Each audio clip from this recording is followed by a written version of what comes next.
Olá pessoal, tudo bem? Espero que esteja tudo bem com vocês. Estamos aqui hoje para a nossa sexta aula sobre economia brasileira contemporânea e hoje o nosso assunto é Jânio, Jango e Golpe, o período de 61 até 64. Perfeito? Então, a gente vai dar sequência, né? A gente acabou de passar pelo governo JK e o plano de metas, né? A gente passou pelo período de 56 a 61. E agora estamos entrando no período que vai se encerrar com o golpe militar, e a partir da próxima aula nós já vamos entrar nos governos militares, passar pelo PAEG, milagre econômico, crise da década de 80 e por aí vai, chegando nos dias atuais. Eu tenho um certo comentário para fazer sobre essa aula aqui. Eu estava me sentindo meio mal, não tô, assim, ainda estou um pouco ruim da garganta, estou um pouco gripado.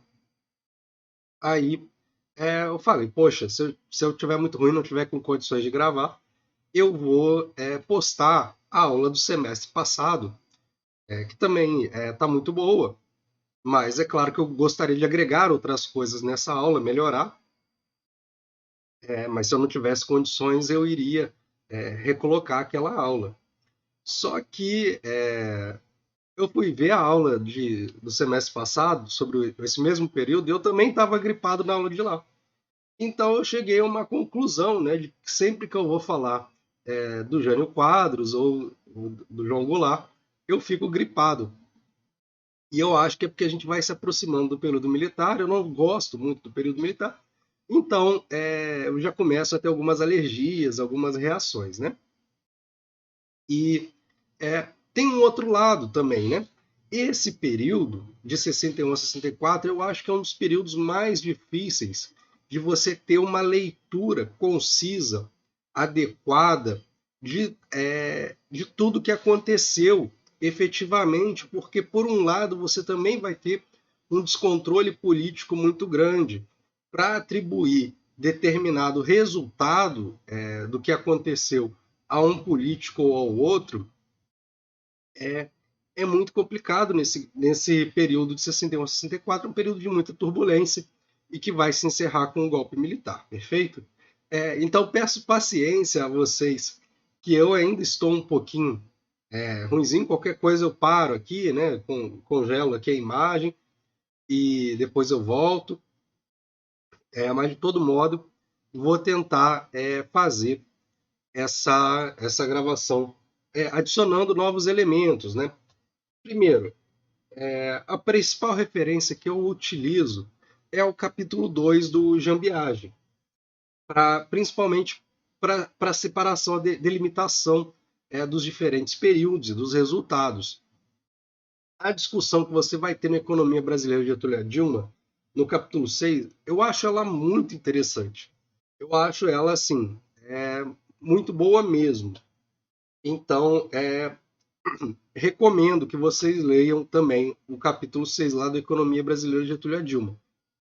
Ele contextualiza muito bem e traz todos os conflitos com uma boa leitura de como esses aspectos políticos estão relacionados com os aspectos econômicos do período. Perfeito? Então vamos lá, né? Deixa eu fazer só um breve resumo, assim, antes da gente entrar na aula, né? A divisão que a gente faz geralmente desse período vai ser, olha, tem três fases no período de 61 a 64. Você tem que analisar o período Jânio Quadros, que vai ser um período bem breve, né?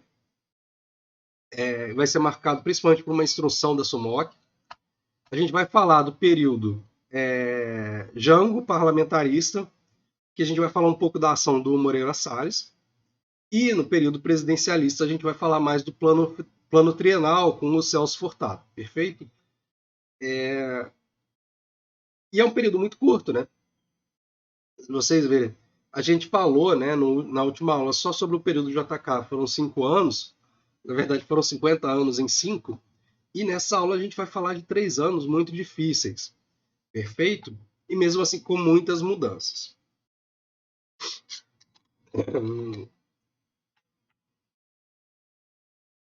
Tentar não tossir em cima de vocês, né, vai que transmite.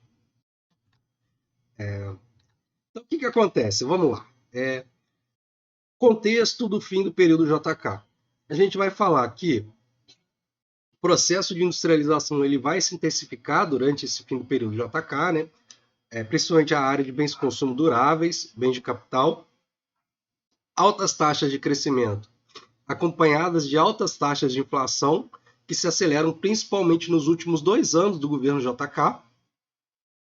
Você vai ter uma caracterização do esforço internacional, do esforço intencional de industrialização, marcado por aquele tripé do capital nacional, do capital estrangeiro, do capital estatal, uma política macroeconômica pragmática voltada especificamente para a política cambial.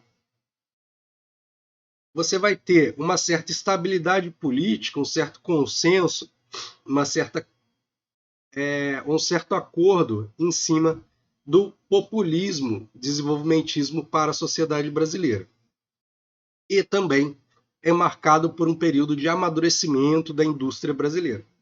Eu acho importante pontuar, afirmar isso, porque muitas das vezes vocês têm esse tipo de ideia, que professor, eu quero comparar a industrialização do período JK com a industrialização hoje. Eu quero comparar a industrialização do período JK com a do período Vargas, sendo que qualitativamente você vai ter diferenças muito grandes no processo de industrialização. Né? Hoje, todo mundo quer discutir isso, né? A desindustrialização brasileira.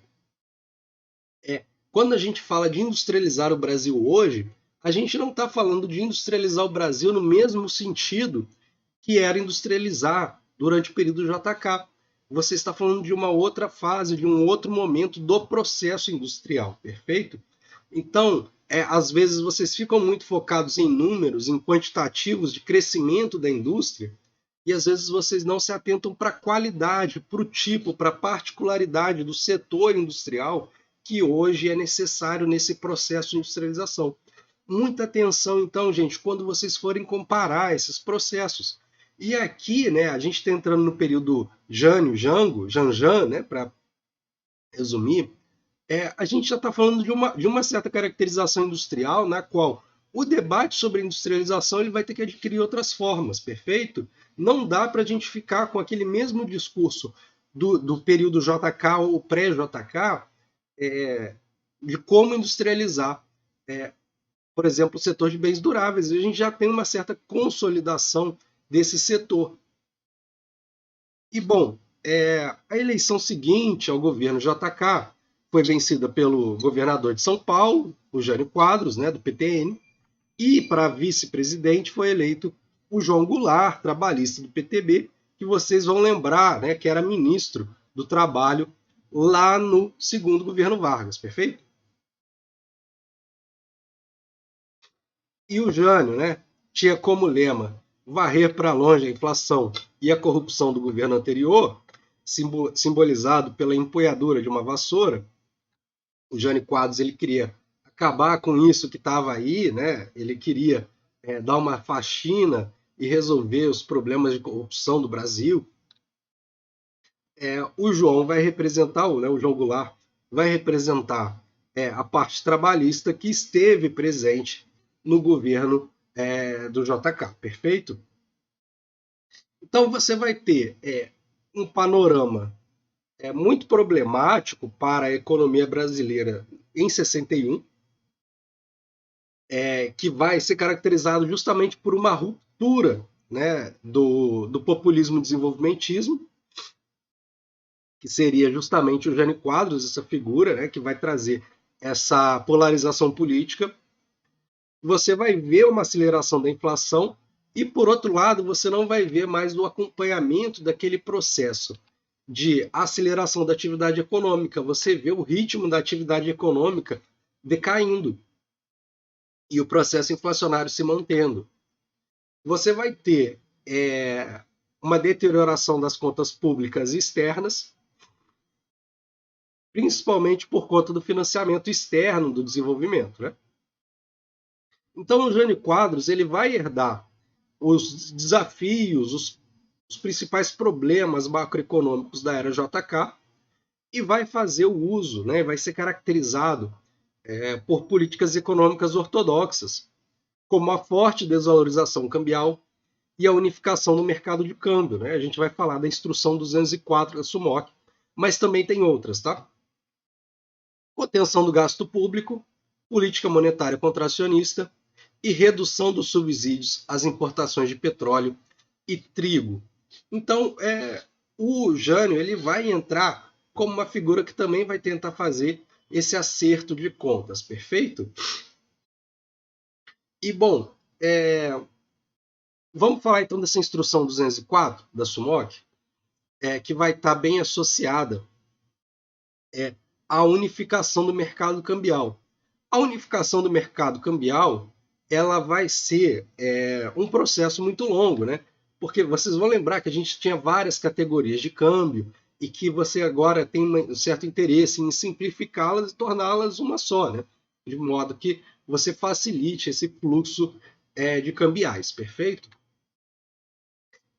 Então, o que acontece? Você vai ter essa unificação do mercado cambial como um processo que se inicia ali. A categoria geral vai ser transferida para o mercado livre. Você vai ter uma desvalorização em 100% da categoria de câmbios de custo. Você mantinha os leilões de câmbio para a categoria especial e você vai introduzir as letras de importação como um elemento adicional nesse processo de importação.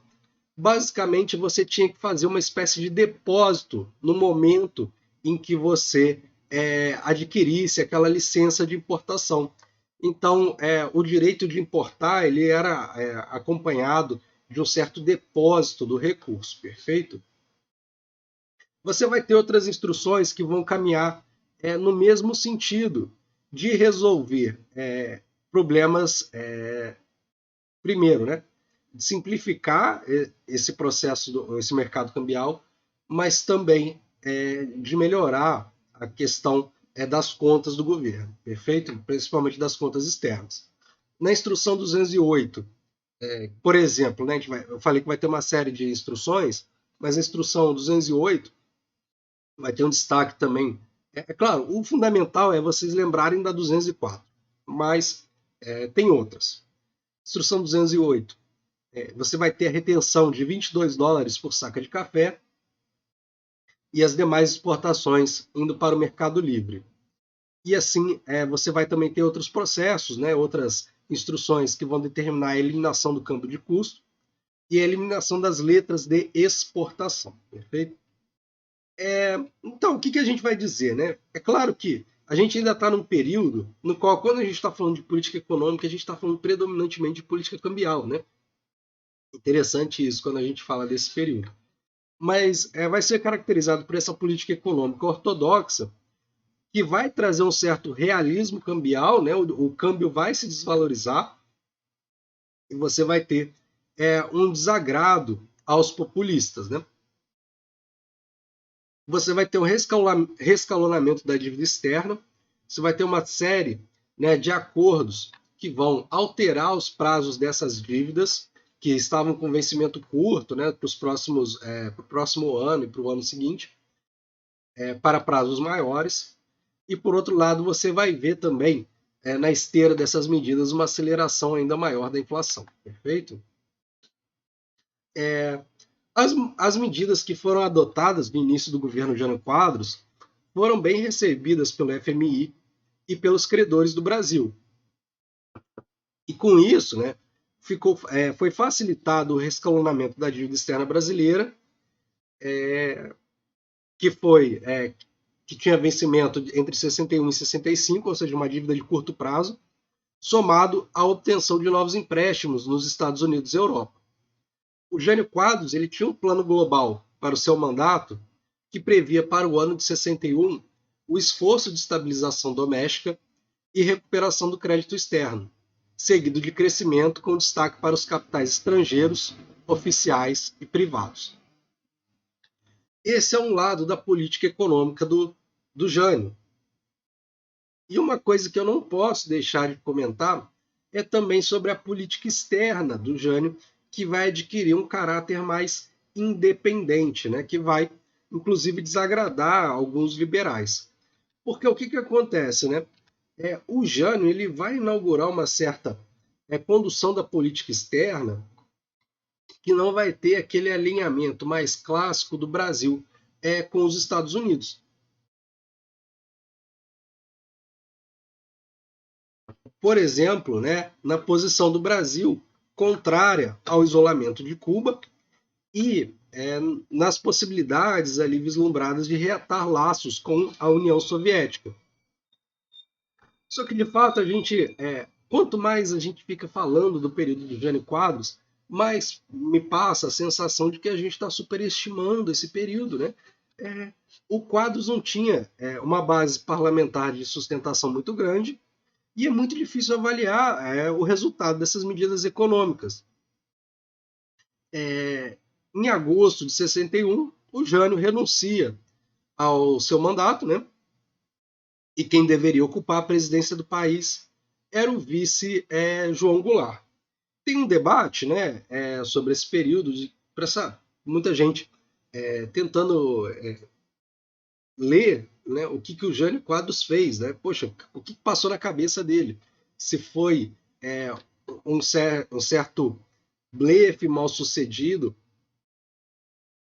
e, enfim, tem um certo debate, né, sobre o que passava na cabeça do Jânio Quadros quando ele fez isso, se ele achou que ele ia voltar. Porque o João Goulart estava fora, né? Então ele meio que fez isso porque ele não tinha poder, o Congresso não deixava ele ter muita liberdade de ação, e desse modo, enfim, para nós aqui isso não é tão.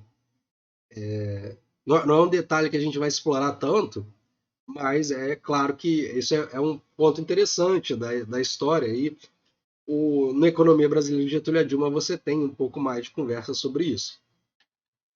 Efeito, fato é que a Constituição indicava que quem assume, no caso de renúncia do presidente Jânio Quadros, é o João Goulart.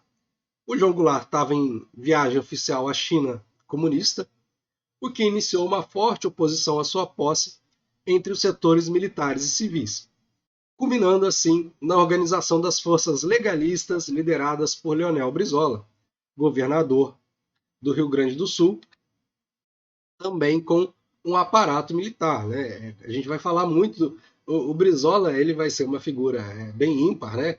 Que ao mesmo tempo em que ele vai lutar pelo João Goulart nesse momento, ele também vai pegar muito no pé do João Goulart.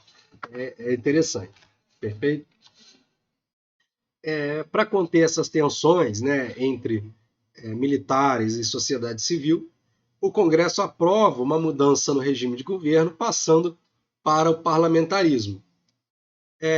Com isso, o João Goulart vai se tornar presidente, mas com poderes reduzidos, e o Tancredo Neves vai passar a ser o primeiro-ministro. O Tancredo Neves vai indicar o Walter Salles, né, como ministro da Fazenda, Walter Moreira Salles, visando tranquilizar os setores conservadores temerosos à política populista de Goulart. O Moreira Salles vocês conhecem, né, gente? Vocês, principalmente os botafoguenses, adoram os Moreira Salles, né? E o pai, o grande nome que iniciou tudo, né, o banqueirão, foi ministro, né, do período parlamentarista. Perfeito? Bom, só para a gente fechar então, né? Porque o que acontece? Você tem o período de 61 que vai ser interrompido, né, na política com a renúncia do Jânio e a entrada do Jango em um formato parlamentarista. E os resultados de 61 ainda vão ser positivos, né? Você tem uma crise política muito grande, mesmo assim você consegue ver bons números, principalmente em decorrência dos investimentos, resultados dos investimentos no governo JK, né?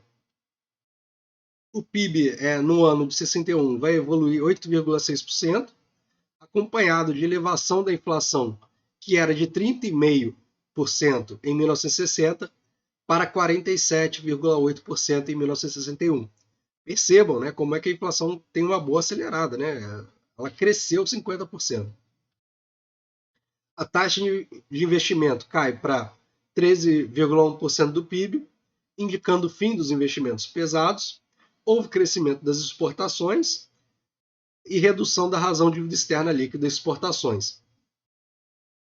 E o que eu acho mais marcante desse período parlamentarista vai ser justamente a ação de emergência do Moreira Salles, que quem quiser me acompanhar está na página 228, 229 do nosso Economia Brasileira de Getúlio Hadid. Perfeito?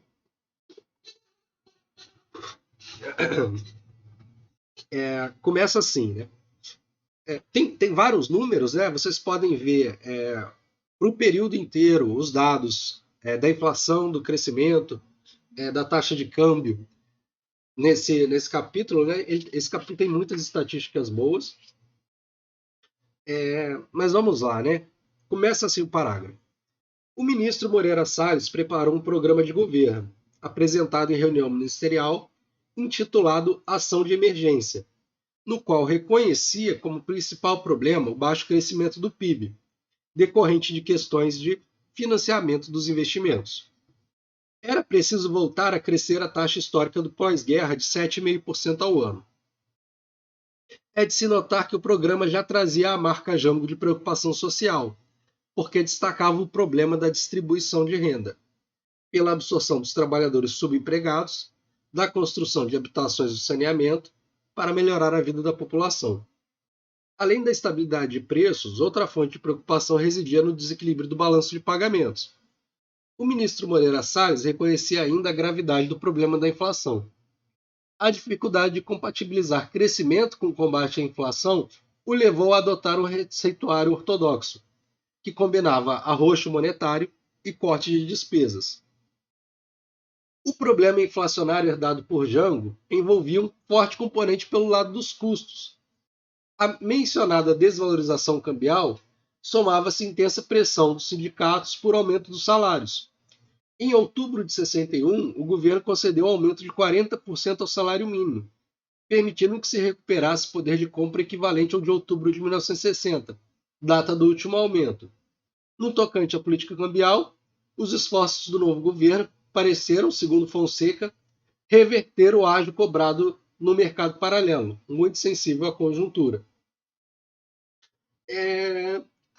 Isso é muito interessante, né? Que você vai ver durante esse período do Moreira Salles um diagnóstico de inflação, né, de custos. O que acontece?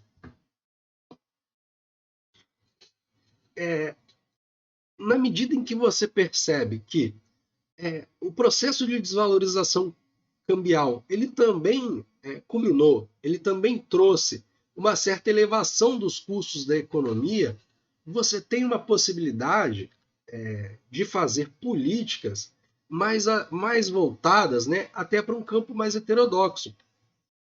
Abre essa margem com um diagnóstico de inflação de custos. Bom, qual que é esse diagnóstico de inflação? Né? A gente vai falar, por exemplo, eu tenho, como sempre, né, vocês adoram, eu tenho a minha garrafinha aqui. Vamos supor que a minha garrafinha custe R$5. E eu vou no mercado e hoje a garrafinha está R$10. Poxa, o que causou o aumento do preço da garrafinha de 5 para R$10? Pode ser porque as pessoas estão procurando mais garrafinhas. Então, o estoque de garrafinhas deve estar um pouco reduzido e assim você teve uma elevação dos preços da garrafinha. Esse é um diagnóstico de inflação de demanda. A demanda está muito aquecida. O que o ofertante fez? Aumentou o preço do seu produto. Bom, se tem gente disposta a pagar mais caro, eu vou cobrar mais caro. Perfeito. Isso é um diagnóstico de inflação de demanda. Quando você tem um diagnóstico de inflação de custos, o que você está falando? Bom, para o mercado, essa garrafinha que ele vendia a R$ 5 custava R$ 3. Ele foi comprar mais garrafinhas lá no mercado, ele foi comprar no seu fornecedor e estava a R$ 8. Por que a garrafinha aumentou de 3 para R$ 8 com o seu fornecedor? O fornecedor dele precisa de uma matéria-prima, de um alumínio, que vem de outro país. E ele precisou negociar em dólar, só que teve uma desvalorização cambial e o dólar encareceu, né? Ficou mais caro em reais, de modo que o custo dele aumentou. O que o dono do mercado vai fazer? Ele vai repassar esse custo. Antes ele comprava a 3 e vendia a 5, agora ele compra a 8 e vende a 10. O processo, a inflação, vai ser a mesma, né? A gente teve uma inflação de 100% nos dois casos. Mas a origem, a fonte da inflação é completamente distinta, né? Então, como é que a gente pode resolver esse problema, né, de inflação de custos versus inflação de demanda? No segundo caso, quando a gente falar de inflação de demanda, quando se reconhecer esse diagnóstico, geralmente o que os políticos, os ministros vão tentar fazer? Adotar medidas principalmente para conter gastos do governo, na lógica de que, se a demanda está aquecida, eu não vou tentar refrear a demanda do consumidor nem a demanda do investimento, eu vou tentar refrear a demanda do gasto público. Entendeu? Por outro lado, no caso do diagnóstico de inflação de custos, o que a gente pode fazer? A gente pode tentar reajustar os preços da economia, equalizar de modo que, por exemplo, a gente compense essa desvalorização cambial e adotar medidas mais até heterodoxas, valorizando, né, tentando resolver esse descompasso entre os preços, por exemplo, dos nacionais e dos importados. Perfeito? Então, quer dizer, tem uma possibilidade aí. Bom, o regime parlamentarista, né, gente, é importante enfatizar durante esse período parlamentarista a ação do Moreira Salles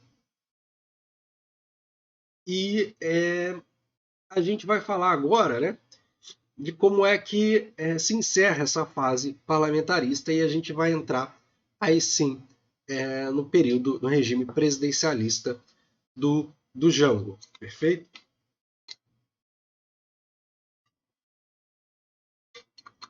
Bom, o regime parlamentarista ele vai durar até o fim de 62, então vocês vão pensar, né? É mais ou menos 1 ano e meio,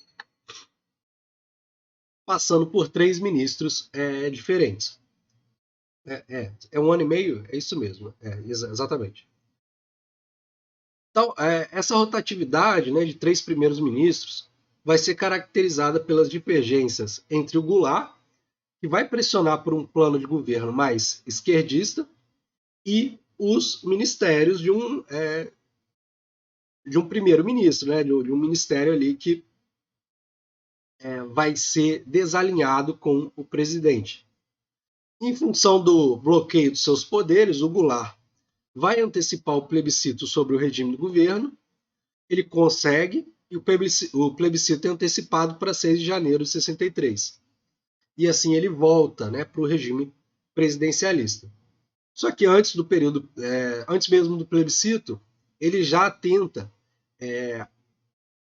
coordenar ali um plano por conta do quadro econômico deteriorado, que vai ser conhecido como Plano Trienal de Desenvolvimento Econômico e Social, liderado por Celso Furtado. O Celso Furtado ele não é ministro da Fazenda, tá, gente? Do Jango. Ele vai ser ministro extraordinário para assuntos de desenvolvimento econômico. Então tá aí, né? Para quem estava ansioso, né? Estudou tanto Furtado no semestre passado, tá aí o Furtado sendo ministro e estando à frente de um plano. O ministro da Fazenda do plano trienal vai ser o Santiago Dantas, tá? Que vai ser muito importante. O Moreira Salles ele tinha uma vantagem, né? Que ele conversava muito bem com o pessoal lá de fora. Ele era um cara muito articulado, conseguia conversar bem com os bancões, né? O que a gente tem que ficar em dúvida é se ele defendia o interesse desses bancões ou os nossos, né, do Brasil. Isso aí é um outro ponto, mas ele tem o mérito de ter uma boa articulação lá fora. O Santiago Dantas, ele também vai ter um pouco dessa característica de ir lá para fora, de tentar resolver as questões de dívida externa brasileira com os outros países, né? Então, plano trienal. Você vai ter o anúncio em dezembro de 62, ele vai ser implementado no primeiro semestre de 63. Tinha como meta de crescimento do PIB 7% ao ano e redução da inflação para 23% em 63 e 10% em 65. A gente vai chamar essa tentativa de combate à inflação de gradualista. Por quê? Ela vai tentar reduzir a inflação devagarzinho, né? Vocês sabem que os ortodoxos, né, as políticas econômicas mais ortodoxas, elas vão tentar dar um porradão, né? Elas vão tentar resolver a inflação muito mais rápido do que numa medida mais gradualista. E principalmente, né? Quem não gosta do gradualismo é o FMI, né? O FMI não vai querer que você fique resolvendo as coisas devagarinho. O FMI quer que você resolva logo, né? Ele quer uma política monetária contracionista bem apertada para você resolver logo esse problema, né? E, enfim, que se dane o crescimento, mas pelo menos resolver esse problema, né? E aí você entra numa cadeia, num encadeamento de problemas, mas aí também não é problema do FMI, perfeito? Pelo menos a gente consegue um empréstimo. Bom, também se falava em elevação da produtividade, né, em conformidade com a elevação, e assim elevar os salários. A parte que eu acho mais interessante, né, que é a parte das reformas, né, principalmente da reforma agrária. A gente vai falar de reforma de base também, né, e a reforma agrária ela vai ter um sentido de resolver problemas de inflação estrutural, renegociação da dívida externa, e vai ter um diagnóstico, como a gente tinha comentado, de inflação de demanda, o diagnóstico ortodoxo da inflação. O diagnóstico do Furtado para a inflação era resultante do excesso de demanda causado pelo déficit público. Com o objetivo de contê-la, ele fez uso de medidas ortodoxas, como a correção de preços públicos defasados, realismo cambial, corte de despesas, controle da expansão do crédito ao setor privado e aumento do compulsório sobre depósitos à vista. Com relação à política desenvolvimentista, né, por outro lado, né, se por um lado na inflação ele vai adotar uma medida, um conjunto de medidas mais ortodoxo, com relação à política desenvolvimentista, o Furtado, né, que é um autor de tradição cepalina, dava destaque ao aprofundamento do processo de industrialização por meio da substituição de importações, né, para enfrentar os pontos de estrangulamento da economia brasileira. O diagnóstico que o Furtado vai ter naquela época, gente, é que a crise pela qual o Brasil passava era uma crise do modelo de desenvolvimento, que só poderia ser vencida com ampliação do mercado interno, principalmente através de reforma agrária e outras políticas de redistribuição de renda. Então, quando a gente falar do plano trienal, é importante que vocês anotem isso, gente, em síntese, né? Esse é o tipo de coisa que às vezes cai numa provinha, num concursinho, né? Principais medidas econômicas do plano trienal: correção de preços públicos defasados, realismo cambial, retirada de subsídios, política fiscal e monetária contracionista, né? Caracterizada, por exemplo, pelo aumento dos depósitos compulsórios, e que você vai ter como principal resultado uma inflação corretiva, uma inflação de 80% ao ano, né? Em 63. Esse faz parte do primeiro conjunto de ideias do plano trienal, né? Que vão envolver a política econômica. Pelo lado das reformas de base, a gente vai falar de uma série de fatores, né? que é o que? São mudanças institucionais que a economia brasileira vai, de alguma forma, participar. Né? Do lado das reformas de base, então, nós temos a reforma agrária, que pode ser caracterizada principalmente, né, pelo Estatuto do Trabalhador Rural, a reforma educacional, com a utilização do método Paulo Freire para a erradicação do analfabetismo, reforma eleitoral, que vai incluir os analfabetos, né, a possibilidade de votar dos analfabetos e dos militares de baixa patente, a reforma bancária, ampliando o crédito para a população, reforma urbana e reforma fiscal, aumentando a arrecadação, e a lei de remessa de lucros, que restringia remessas de lucros das multinacionais. Bom, vocês vão perceber, né, que o plano trienal ele vai juntar uma série de fatores, né?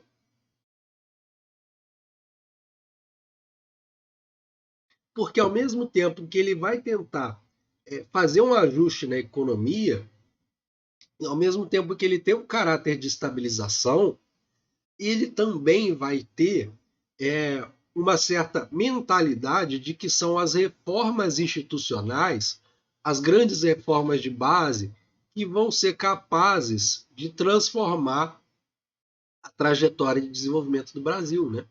Isso é interessante. Essa que é a pegada que eu acho que vocês têm que ter do plano trienal.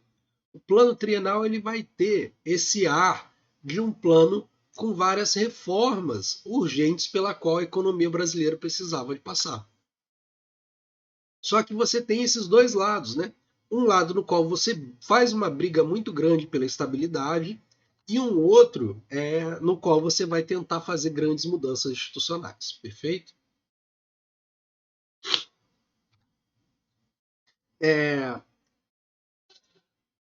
E boa parte dessa questão da estabilidade ela pode ser caracterizada também na briga, né?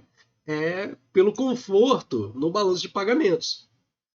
Você vai ter em 63 uma missão, né, do Santiago Dantas para Washington, tentando renegociar o escalonamento da dívida externa e conseguir novos financiamentos.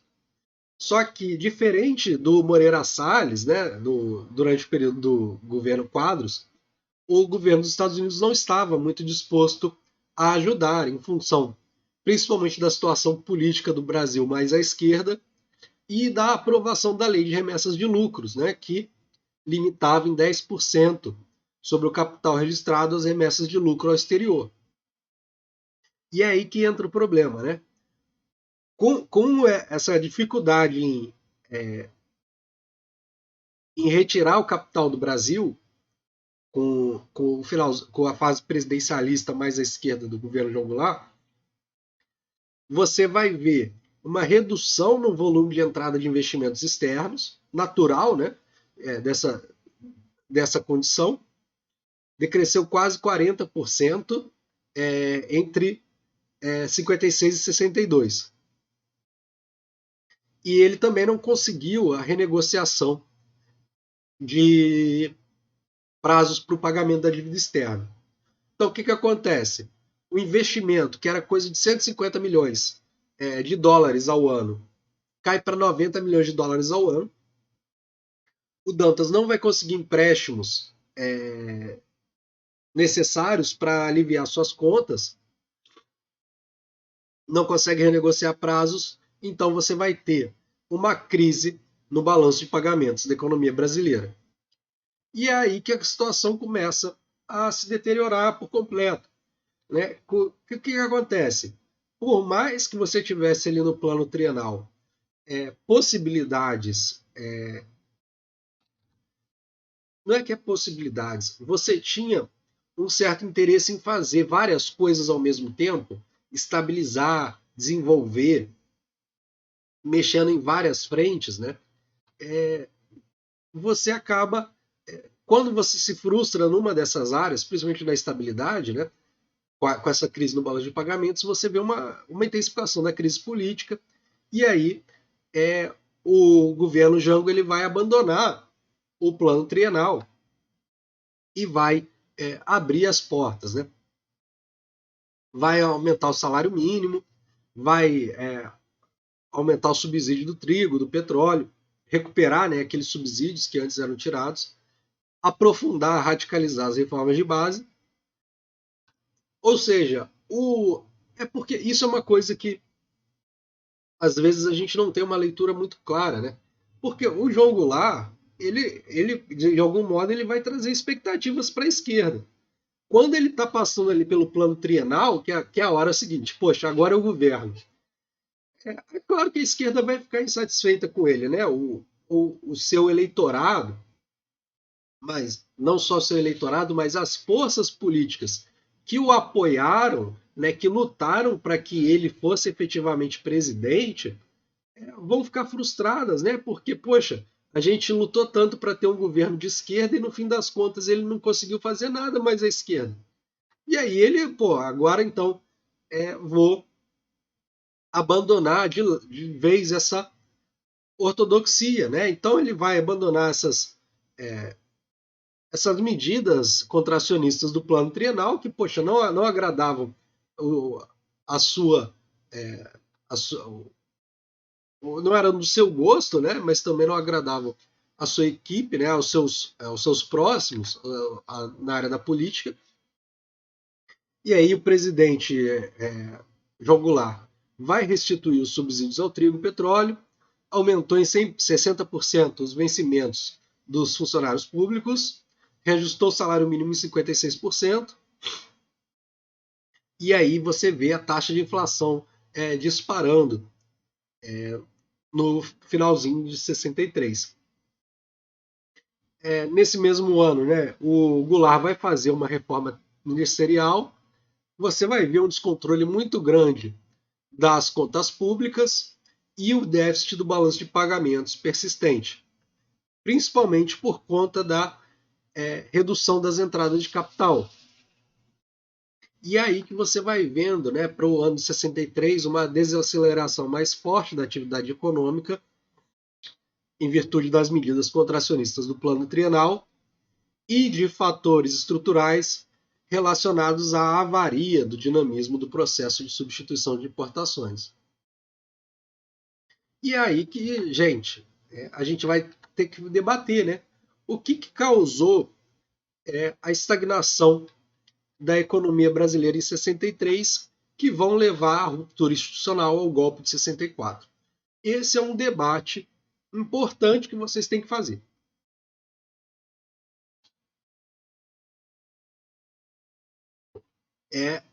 Para mim, vocês têm que ter uma leitura do porquê que o golpe de 64 aconteceu de um ponto de vista econômico. Ou seja, a gente vai falar que tem outros fatores, inclusive muitas hipóteses que vão falar, né, que o golpe ele era para ter acontecido no final do segundo Vargas, mas que o suicídio do Vargas ele deu uma certa levantada ainda para o desenvolvimentismo e populismo, né? Enfim, usem o termo que vocês quiserem, e que postergou ele para 64. Mas pensem o seguinte, né? Qual foi o cenário de esgotamento do processo desenvolvimentista que levou, né, do ponto de vista econômico, a entender o golpe de 64? Né? Como é que a gente vai entender isso do ponto de vista da economia?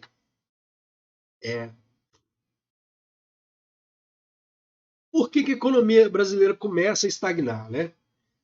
Primeiro, né, a gente pode falar que o Brasil, com os resultados do plano de metas, ele já estava numa condição de excesso de investimento ou de capacidade instalada plena. Por outro lado, você pode falar dos problemas das políticas de estabilização, né, da década de 60. Né? A gente está falando de várias tentativas, né, de controlar a economia, principalmente com o Jânio e na fase parlamentarista do Jango e com o plano trienal. A instabilidade política inibe o investimento. Né? É um período de muita indefinição política. Você teve uma travada no investimento. Isso reduziu o interesse dos capitais externos entrar no Brasil, causando nossos problemas no balanço de pagamento, por exemplo. O que acontece? Muita gente vai ter uma leitura de que a radicalização entre 61 e 63 ela vai se intensificar num cenário que, primeiro, né, como na política você tem várias indefinições, quem governa e não governa efetivamente, né? Quem que está controlando,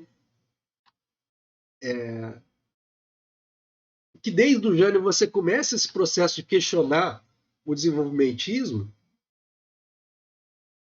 você vai ter uma escalada da radicalização, invasões de terra, expropriações de empresas estrangeiras, e por um lado, e por outro lado, o acirramento da conspiração militar contra o Goulart.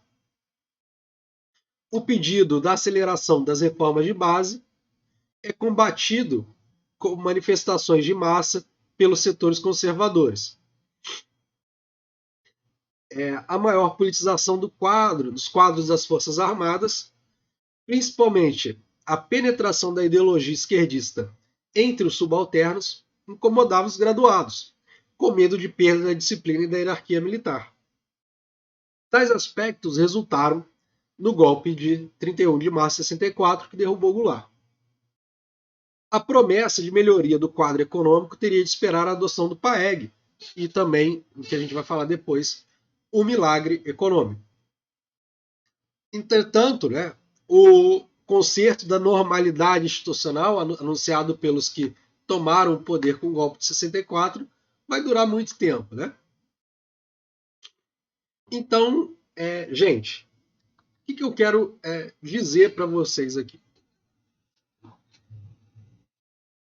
Indefinição política, indefinição na economia, instabilidade econômica nesses últimos anos, né? De 61 a 64, 61 a 63, para ser mais preciso. Você vai ter, né, figuras predominantemente nacionalistas e desenvolvimentistas, pode tirar algumas exceções, né? Dutra, Jânio Quadros e Café Filho, né? Porque só o Thiago se importa com Café Filho, brincando.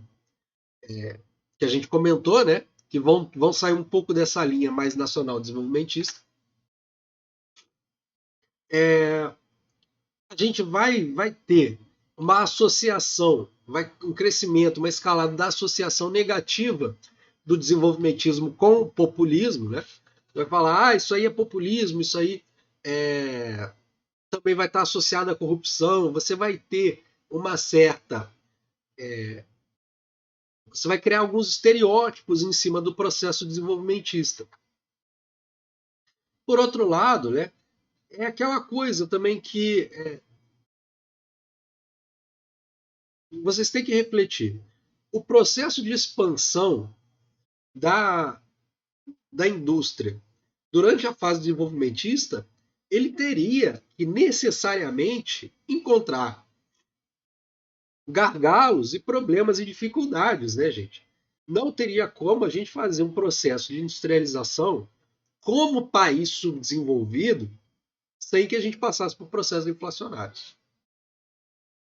Esse é um ponto que eu vou tocar sempre aqui, né? Não tem como. Problemas de balanço de pagamentos e problemas inflacionários numa economia subdesenvolvida que cresce vão ser condições normais do próprio processo de expansão dessas economias. Porque nós somos economias dependentes. Na medida em que entra fluxo de capital estrangeiro, vai ter outros lados, outros pontos que vão resgatar, recolher as nossas riquezas e levar para fora. Por outro lado, né, a nossa economia industrial ela não vai ser acompanhada por um mercado interno efetivamente fortalecido a ponto, né, de acompanhar o seu crescimento. Né? A gente vai ter uma economia industrial que vai depender do mercado externo, né, que vai ser voltada para fora também. né? Ou vocês acham que ou a indústria que vai vir para cá, ela está querendo fazer, a indústria estrangeira que vem para cá, ela está querendo fazer atividades que vão servir, atender ao mercado doméstico brasileiro, né? Enfim, reflitam sobre isso, né? Reflitam sobre esse período de 61 a 63 e como o nosso processo de desenvolvimento por via da industrialização ele vai chegando nos seus limites. E mais, né? O que a gente poderia ter feito, né? O que vocês poderiam pensar, né? Que poderia ser feito? Refletir sobre as possibilidades que a economia brasileira tinha naquele cenário de instabilidade política e de instabilidade econômica. Porque, às vezes, se você pega outros governos, você fala, é muito mais fácil governar nesse período, né? Poxa, saldo da balança comercial elevadíssimo, né? Sem crise no balanço de pagamentos, economia emergente ali crescendo, mas aí chega uma hora é, que alguma coisa trágica vai acontecer e a gente vai chegar nos limites de um processo, de um ciclo de acumulação. Ok? Então é isso, gente. Tragam suas reflexões sobre esse momento, né? Um momento que eu acho muito importante que vocês tragam esse tipo de juízo, de pensamento, porque a partir de agora a gente vai entrar numa outra trajetória da economia, né? A gente vai ter que pensar num novo, numa nova tendência, numa nova vertente que vai emergir a partir do governo militar, perfeito? Então é isso, pessoal. Peço desculpas, né, pelo resfriado aqui, tive que dar algumas paradas, mas no fim das contas, o importante é vocês seguirem acompanhando a matéria, né? Principalmente com a leitura, gente. Isso aqui é o de menos, né? O mais importante é que vocês sigam com a leitura e com a disciplina, né, de estudar semanalmente. Ok? Um abraço a todos e até a próxima.